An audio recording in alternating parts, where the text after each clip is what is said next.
Okay, thanks for coming to the first Wednesday in February, National Signing Day. It's a lot different than it used to be. It's a little bit more anticlimactic on the second signing day, but it was still a great day for four individuals that decided to sign with Colorado State and further their education and play college football here. So I'm excited about those four men. I'm excited about these 19 men that we have signed in this class. If you're just looking at it overall, I think we addressed some needs up front with the offensive line, to address some needs at receiver with bringing in four receivers when you lose two guys like Preston Williams and B.C. Johnson, and then at the defensive back position. It's been an area that we've been down in numbers the last couple of years because of some attrition, but I feel like we got some quality guys at that position in the defensive backfield. So overall, I'm pleased with this class. There could be a couple more surprises. It probably won't happen today, but maybe by the end of next week, there could be a couple more surprises that could come to add to this class, which I'm excited about. But right now with the 19 guys, I'm thrilled with those guys and thrilled that signing day is officially over, and welcome these guys to Colorado State University. Questions?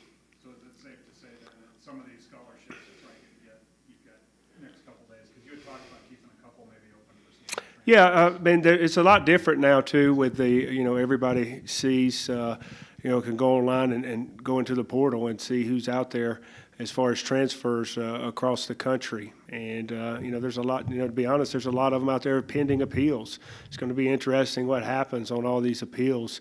How many are going to be granted immediate eligibility? So there's a lot I think that can still happen. And we ain't been through spring ball across the country, and that's usually when you get a lot more guys that decide that they want to transfer. And then there's still some high school guys out there that didn't, decide today that could possibly come into the fold here. So we always want to keep a couple back for possible transfers or late signees. Mike, like you said, you addressed a lot of your needs in December, but coming out of that day, you said you needed to address running back. The two running backs you got, did you get enough for what you wanted? Yeah, I mean, the goal was two. I'm not going to sit here and say that I wouldn't have taken three running backs, but the goal was two. You like to have, usually four to five tailbacks on your roster. The general rule is three deep plus one. We're a one back, mostly team, and that's four. If you go two back team, then that's six running backs total, and we'd be at five with Adam Prentice. But fullbacks usually are linebackers that come over that play fullback, or some walk-on guys that earn a scholarship. But I'm excited about Christian Hunter, the guy from Kaiser High School in California, the country's leading rusher. Jeff Martson actually tipped us off to him early in the football season last year and said, "Hey, have you seen the guy at Kaiser?" And I said no, and on a text, and I pulled him up, and we watched him, got him on the phone that night. He was a guy that we would have visited in the early signing period, but he played all the way to the state championship game and didn't have an opportunity to visit, so we visited him after Christmas, and we're excited that he is on board. He's 193 pounds on his visit. Great kid that is really has his mind made up on what he wants to do academically, athletically, who he wants to be, the kind of man he wants to be. I'm excited about this kid. Tyrese Jackson, kid from Louisiana, 208 pounds on his visit, a bigger back, but Christian's big at 193 pounds, but Tyrese is a little bit bigger. Probably not as tall as Christian. He's probably 5'10 and a half, 5'11, and Christian is closer to 6 foot.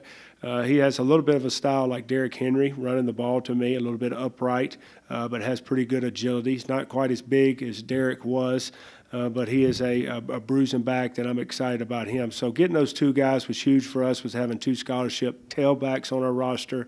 Obviously, we have Adam Prentice that can play some tailback, and then we have we have a couple guys on this roster, Drew Harris and David Agray, Hunter Williams, that are walk-on guys that will get a shot this spring. In talking to both of them, they both mentioned the fact that because of only two scholarship, they have a chance to play right away. both consider themselves speed backs that are physical runners. Is that your assessment of both? Yeah, exactly. You know, Christian has a lot of yards and has a lot of big runs, but you see him run between the tackles. He played behind a guy, I forget the guy's name, last year that went to BYU, and he played primarily defense for him as a junior and was very, very physical.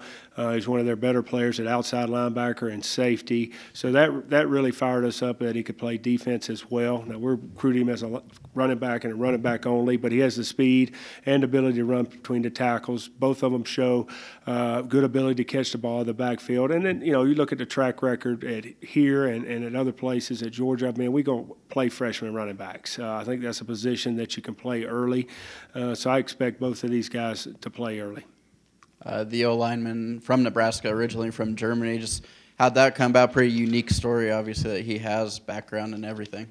Yeah, I wouldn't say he's from Nebraska. He moved to Nebraska on July 23rd of 2018. It was Martin Luther King's weekend, the official visits that weekend. And we're at my house, and Coach Johnson said, I want you to take a look at this guy. It was a guy that was coaching in Division II ball that was a GA for him.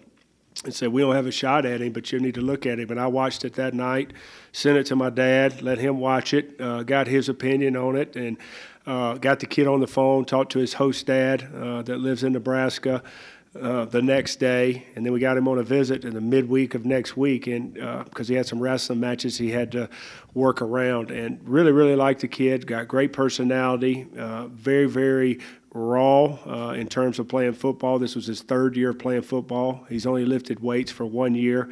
6'4", and right at 6'4", 283 or 86 pounds on our visit. You can see him dunk a basketball on his Twitter. He's run sub-5 flat 40s and very extremely athletic. Coach Johnson went and watched him wrestle this past weekend in a tournament in Nebraska, and just loved how light on his feet he was. So this is a guy that I think has a huge upside.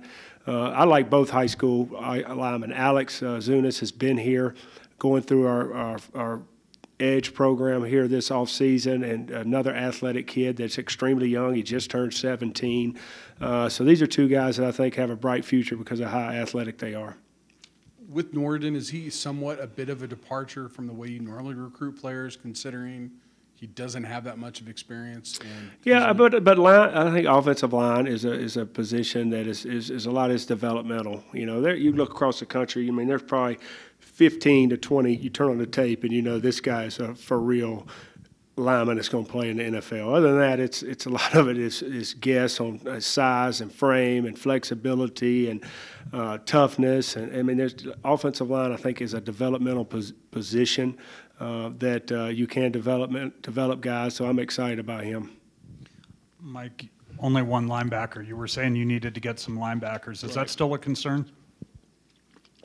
Yeah, I would like to still sign another linebacker. That's one of the positions that I think maybe we could hear something within the next week on a guy.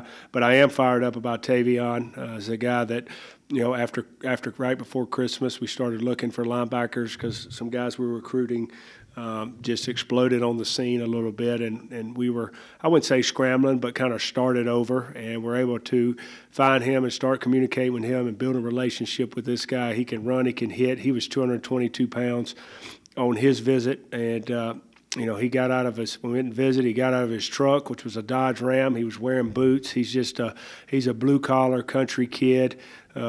Coach Gibson was talking to him the other day. He couldn't get him on the phone. So when you can't get somebody on the phone in today's world, you worry. If people don't respond immediately, you think they're visiting somebody or talking to somebody else. It's like when the girl didn't answer your phone call back in the day. So you get a little bit worried, but he told, no, Coach, I was just out shooting some guns and, you know, out in the country. You know, he's just a country kid. He doesn't fish, though, but, you know, he's a blue-collar kid that I think would fit in. But, you know, I would still like to sign another linebacker, you know, whether it's in a graduate transfer or, you know, there's a possible kid that I can't talk about right now that is out there still. You didn't only recruit players, you had to recruit a coach today too. What about Perkins has attracted you to have him? Yeah, I was feeling good. You know, I've talked about consistency, I think, in December, and I don't know if I saw any of you guys after after then about, you know, the consistency on the coaching staff, and kind of when you get through January 1st, you feel pretty good, and then, you know, it was bang, bang, bang, and about 7 days, 3 coaches departed. But I'm excited for all 3 of those guys. Coach Davis going to the University of Maryland, Coach Lewis to Boston College, and then last Coach Whitted to Green Bay Packers. And we started. Coach Lewis was first, and started interviewing some defensive back coaches. And Anthony was a guy that I had considered. Last cycle, he worked with Coach Johnson at Ohio. Came highly recommended. I know a couple guys at the Bucks that called on his behalf last year, and we ended up, going with Coach Lewis because of some connections Coach Janzik had and some references that he had, and we interviewed him, and I felt real comfortable with him. And this year, those same guys started calling on Anthony's behalf again. And then just talked to him on the phone and talked to people that knew him and had coached with him. I had to pull out the film of when we played him in Boulder when I was at Georgia, and I saw a number 7 on his profile. So then I thought he was lying that he didn't play. I said, I don't know about this guy. He told me he was a 4-year starter, and I can't find him in this whole game. And then he told me he was number 46, and 46 did play at safety. So I felt better about him that he was a man of his word. But very intelligent. Has coached the position. He is from the state of Colorado. He's been hired for about a week to 10 days now, but I told him it took longer background check because he played at that other school up the road. But he got cleared, and he just had his second child. He was here on his visit, and his wife was 40 weeks pregnant. They had it like 3 days when he got back home after he left Fort Collins. So he's going to be here this Saturday or Sunday, be here in time to get started for spring ball. Do you hope to have a wide receivers coach? I'm not going to rush that, that position right now. There are a couple people that I'm talking to, but, I don't want to say, hey, I got to have somebody right now. The plan is right now for spring ball, if I do not have a receivers coach in place, that Coach Letson will coach the receivers during spring ball, and I'll coach the quarterbacks. That's the plan. Is the spring ball plan still the same? The plan is still the same. Going to start on Valentine's Day, the 14th, and then end on March 14th with a spring game or practice. However, right now we got pretty good depth. We did the board this morning and put everybody lined up where everybody's going to be during spring practice. I think we've got pretty good depth, but you never know kind of what happens during spring ball sometimes with injuries. But it's a lot better than it was last year. I mean, we had close to a dozen guys out with injuries that weren't able to practice with a new staff and a new line coach. Right now, Anthony Hawkins is out. He had the surgery, off-season surgery. Jeff Taylor will be out again, which is disappointing, but they're doing very well right now in the rehab and in the conditioning phase. And then Anthony Giusti. So right now it's three guys that are out for spring ball. Is your roster still intact? Have you had? I know Darius Wise left, but did anybody else? Yeah, we've had a couple other people that decided that they're no longer on the football team. R.J. Jean is one of those, and Salofi now is going to go ahead and graduate. So those 3 right now at this moment. Strength coach. How's that right now, Joey G. Garasso. Good job. I should know that.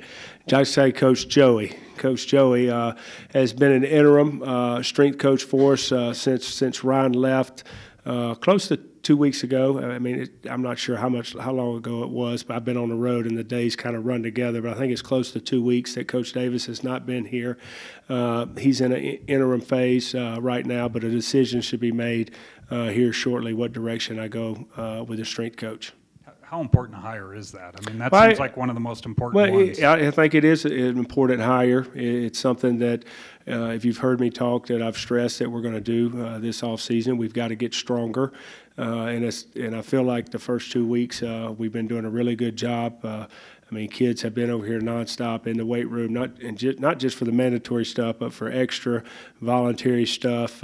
Stretching. I mean, today's an off day, and I kept looking down in the weight room. There's close to 50, 60 guys down in there stretching and getting on the bike and getting loose and getting ready for tomorrow's run at 6 a.m. So I'm excited where we're at right now. We're really only a little over 2 weeks in of our program because we start school so late with January 22nd being our first day. But our guys are in a good place right now. Not getting too much into the strength a little bit right now because spring ball is so early with February start. but we'll have a good 6 weeks there after spring ball to really dive into hopefully having some gains in the strength department. Mike, touching back on Nori and guys that you've recruited with kind of non-traditional football backgrounds, what have been some success stories that you've found through your coaching career at the college level doing that? I mean, have there been some kind of strange scenarios where you've found a kid and just out of nowhere he became something like that? Well, I mean, not really. Germany, the two guys here, Bombeck and now Nuri.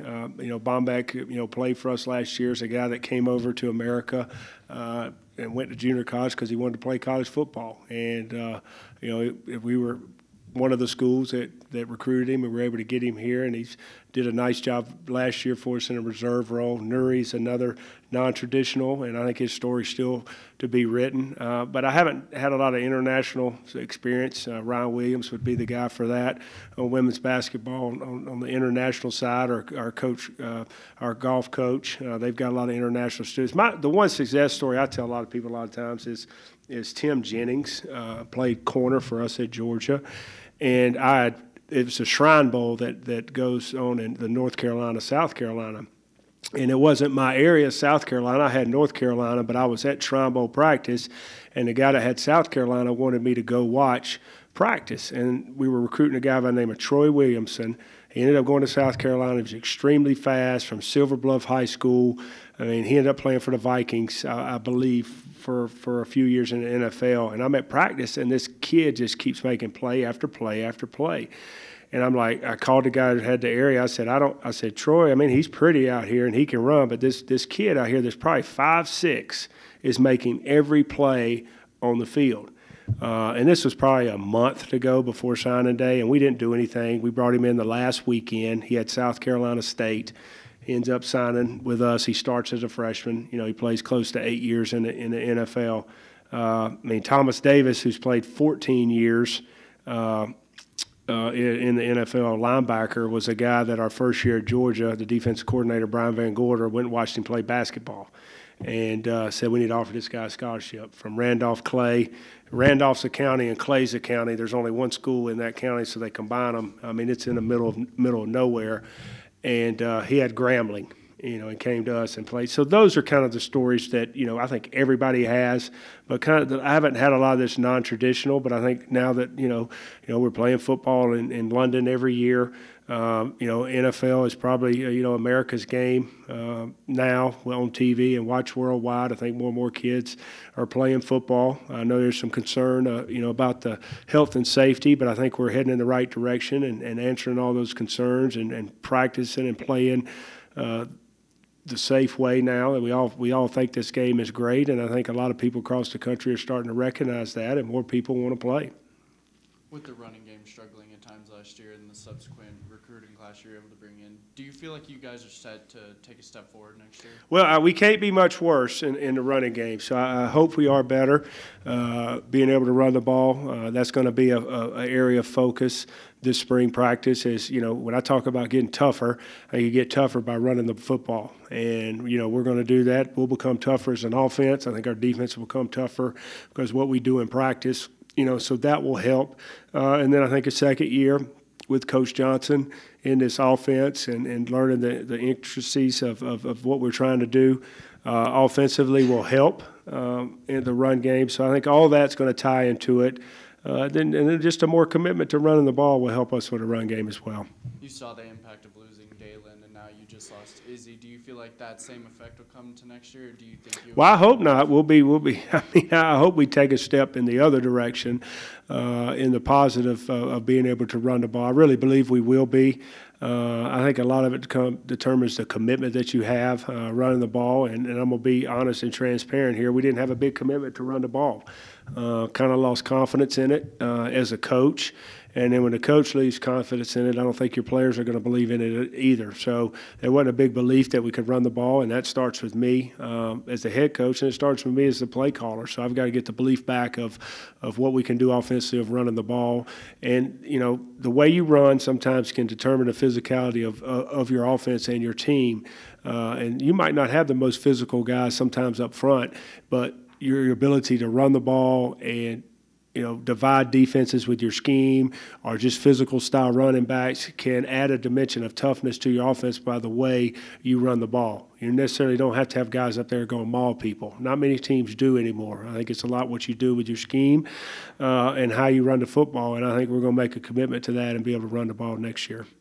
Earlier you said this signing day isn't quite what it used to be, but it sounds like some of the guys you're talking about earlier, some of the guys you've recruited today, the guys at Georgia, all of them are kind of those scenarios where you find them in the weeds. Does this second signing day help you find guys in the weeds like that? Well, I think it allows us, to sign a better quality player the two signing days, to be honest. Having the first signing day, you're able to sign some guys early, where if we had to keep some commits for 6 weeks, I don't know if we could, because, teams, they get out there and they start calling your commit list, and I'm going to be honest, you can have a great relationship. I talked to two different parents last night and this morning that were in tears sometimes, and about their son choosing another school. And a lot of times kids choose another school because of a label, a Power 5 label. And you wish it wasn't that way. I think the opportunity here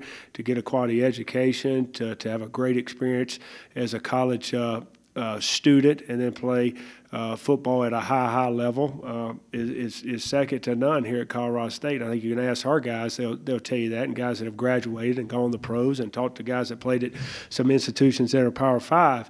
But sometimes when you're 17, 18 years old coming out of school, just being able to say I signed with a Power 5, even though they know maybe the better fit is here, sometimes they go in that direction. So what I'm trying to say is, having that early signing period, we're able to sign some guys, and guys other schools cannot touch them. We lost, I lost last night a kid to the SEC and 2 kids to the ACC in the last 2 days. But that happens. That's part of recruiting. As frustrating as it is, like I tell their parents, I said, it's a young man's choice.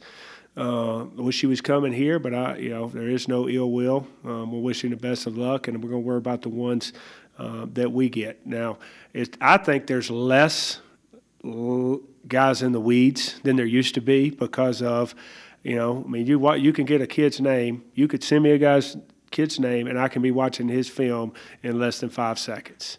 It's not like I have to get on a plane and go somewhere, get in my car and drive somewhere to see a kid. And you're going with the internet and a huddle. You're able to find guys and watch guys at such a faster rate than it used to be, and cover more ground. I think that's why you just watch what's going on TV today. Kids from the West going east, kids from East going West. Kids will go anywhere nowadays because of the internet and your technology. Kids, half our kids FaceTime their parents every single day. They'll be walking around, they're on FaceTime with their parents. Kids travel more. It's not as much uncomfortable to maybe leave home as it once was, and then there aren't a lot of secrets anymore of guys. Now, this kid from Germany was a little bit of a secret because he didn't get to school till right before camp started in August, and Nebraska knew about him in some of the schools near Nebraska, but a lot of the coaches that went by in the spring, he wasn't there. So he's a little bit of a secret. You get some of those type of players that come on their senior year, that you've got a chance that maybe a big school is not going to recruit him or come in late because they didn't know about him, and he's kind of a sleeper developmental guy. Yeah. Just with bringing in Nuri. With bringing him in, how much, what level, did Bombeck play a role in that? Well, Did you get them talking to each other at all along the way? Bombeck doesn't say much. This kid doesn't stop talking. I don't know if you talked to him on the phone. He does not stop talking. But Bombeck happened to be, he was over here on a Wednesday, which is one of their days off. I think it was Wednesday, and I said, Bombeck's in the weight room. Did y'all get him to meet Bombeck yet? They're both from Germany. And then I think Coach Johnson took him in there. They said hello. They're not really near each other. This kid's I think he's only lived in Germany for 4 years. He was actually from Tunisia before that. But his mom lives in Germany now. And but they did. I don't know what they said. But this kid does, Nuri speaks 4 different languages. I don't know if Bombeck speaks 4. He just tells me I'm a pass rusher. I need to rush the passer. So that's about all Bombeck says, and stays mad at me. But I did get him to smile and say hello, Coach Bobo, the other day. But they did talk, but I don't think it played a huge role in the decision. I think he came up here. He felt comfortable with us. I think he felt comfortable with the players he went out with and stayed with on his visit. And then after, when I left, I had to catch a plane to go see. I actually was flying to see the Christian on a home visit, and he had not committed, and he still had his meeting with Coach Johnson. Which Coach Johnson, I think he kept him, grinding him up a couple hours, and went over technique. And then that next morning, or maybe it was that night, he called and said, "I'm coming." So, when he left, he was like, it might be closer to signing day. But I think once he had the meeting and probably got back home, he felt like, hey, I need to say I'm coming to Colorado State. Other than linebacker, are there any other spots where you still feel like you could use a few more bodies, or do you feel pretty good about the overall distribution? Well, I mean, I'm looking at the numbers this morning on our depth chart. We have pretty good depth at all the positions. I think, you never can, if you ever can find a guy that can, a D lineman, those are hard to find sometimes, or a pass rusher. I'm never going to say never at that position, or just a quality player.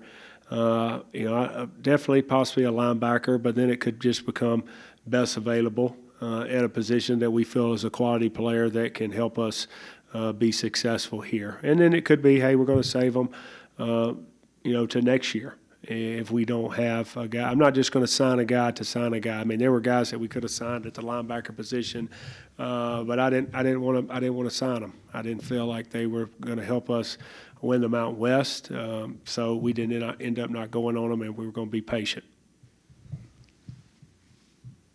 Is that good? All right, guys. Thank you. Thank you.